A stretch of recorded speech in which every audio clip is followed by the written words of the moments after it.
Hi everybody. All right, so I thought I'd take a second just to address what a few of you have been talking about, how you've had a switch up in your exercise routine. So there's no gyms, no group classes right now. So some of the best things to do are walks and runs, really. And then maybe some less contact sports. But if you're doing a walk and a run and you're feeling different muscle groups working, maybe different muscle groups are sore, here are a couple of different techniques that you can do to minimize that. I'm actually getting ready to go out for a run in a few minutes, so I figured I would do like a pre-roll session. I often will focus on the front of the body mainly, just because these guys are always really tight. The hip flexors, the quads, they sit in flexion a lot. They sit shortened when we sit at desks. And then the back of us is lengthened, which means that when we get up after sitting for so long, these guys still stay tight.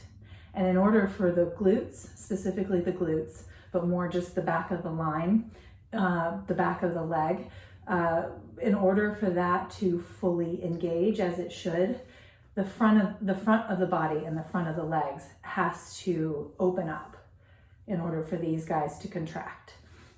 So that's what I'm going to focus on today. Opening up the front of the legs, which we already went over, but also I'm going to get into the adductors, which are the inner thigh, and then I'm going to do a release in the feet. So I'm going to start with the release in the feet. And this is a tiny little ball. It is smaller than the lacrosse balls that a lot of people use, smaller than a tennis ball, has a little bit of give to it. It's great, it's soft, it's from Rad Roller. They're amazing. They're a great company, and they have a ton of different massage tools that you can use throughout your whole body. So I'm gonna start with this. I'm gonna put the ball right there, and then I'm gonna place my foot, like right where this kind of meaty part starts, right after the pad. I'm gonna put it right in there to start.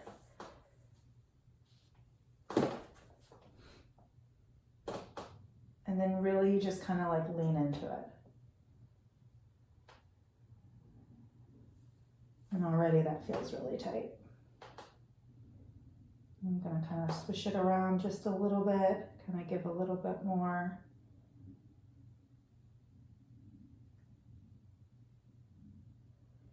So it doesn't take too long for it to open up. You kind of want to sometimes coax it a little. Really all it is weight shifting. Leaning into it, backing out. And then now I'm going to bring it out to the lateral side of my foot here.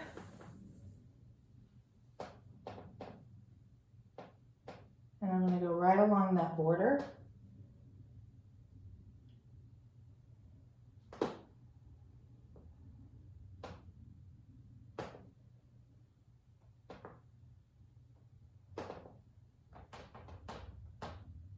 Please excuse my socks.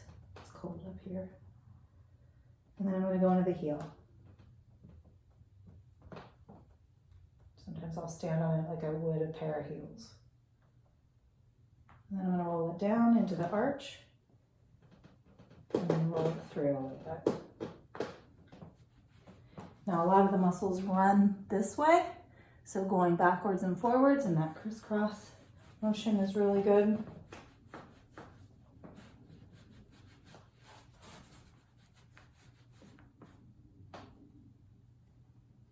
And then you're going to want to do the other side.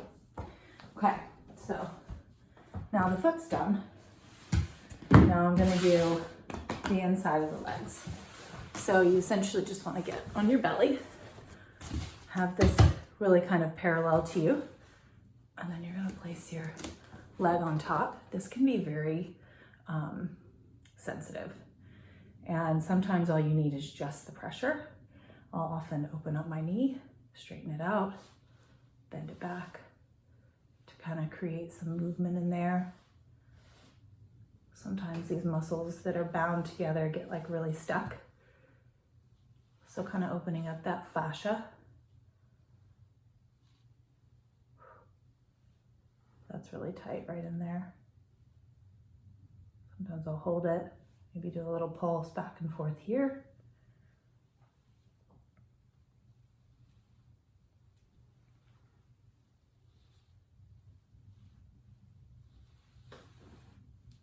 Kind of going back and forth. Right in there is where it's like most sensitive. I had an MCL injury about 10 years ago and I still feel it sometimes, especially when you're sedentary, you're not working out as much, you're off your routine, things like that. You may find that your compensation patterns and old injuries and things like that might pop up. So rolling that out, you want to do both legs, obviously. And then just like I did the other day, here, back and forth. And then you can get these guys in here. And then don't forget,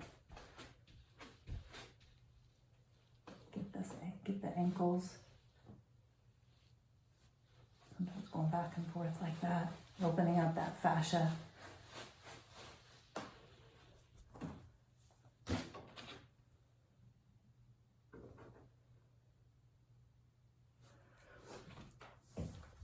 Last thing, armpit. When you're a runner, or when you're running, when you're walking, anything like that, often because we sit so much, we tend to slouch. And then just like our hip flexors, the pecs and everything like that gets really tight. So opening this up will actually allow you to breathe better.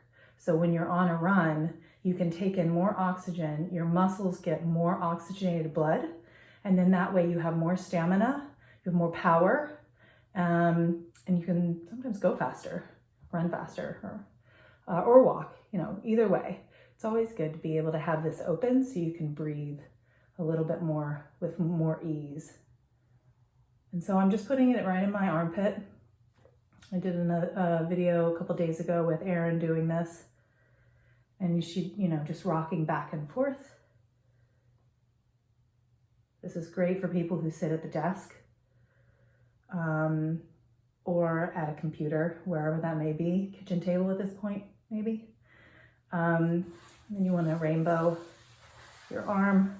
Ooh, see right there, that's really tight on me. I need to do this more. Yep, and that's all. And you do both sides. And really all you want to do is, 2 minutes for one thing, 2 minutes for another. It doesn't have to be a huge ordeal. Just if you hit these spots, and if you hit them before you go out for a run, if you hit them after you've been sitting at a desk all kind of slouched over, all of these little things can help improve your daily life. So I hope you like this, and if you do, remember to subscribe and leave any comments in down below, just letting me know if there's anything else you'd like me to cover. Thanks. Bye.